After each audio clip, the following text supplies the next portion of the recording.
when I first came as the president of Ricks College, I attended my first meeting that I'd ever been in, watching the general authorities of the church, the first presidency and others, running a meeting. I had been studying for the 10 years I was a professor at Stanford, how you make decisions in meetings, in groups. So I got a chance, here's my chance to see the way the Lord's servants do it, of which I now am one. But at my first, I looked at it with my Harvard, Stanford eyes, and I thought, this is the strangest conversation I mean, here are the prophets of God, and they're disagreeing in an openness that I had never seen in business. In business, you're careful when you're with the bosses, you know. Here they were just, and I watched this process of them disagreeing, and I thought, good heavens. You know, I thought revelation would come to them all, and they'd all see things the same way in some sort of, you know, and it was more open than anything I had ever seen in all the groups I'd ever studied in business. I was just dumbfounded. But then after a while, the conversation cycled around and they began to agree.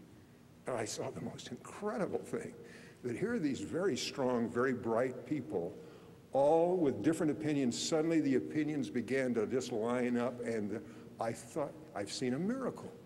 I've seen unity come out of this wonderful, open kind of exchange that I'd never seen in all my studies of government or business or anywhere else. And so I thought, oh, what a miracle. And then it was President Harold B. Lee was chairing the meeting. I think, anyway, it was a Board of Education meeting. And I thought, now he's going to announce the decision because I've seen this miracle. And he said, wait a minute, I think we'll bring this matter up again some other time. I sense there is someone in the room who is not yet settled. And they went on to the next item, and I thought, that is strange. And then I watched somebody, one of the brethren, I think one of the 12, walk past President Lee and say, thank you. There's something I didn't have a chance to say. So I want you to know, the main thing you do about Harvard and Stanford, and I hope this doesn't offend my wonderful friends, forget it.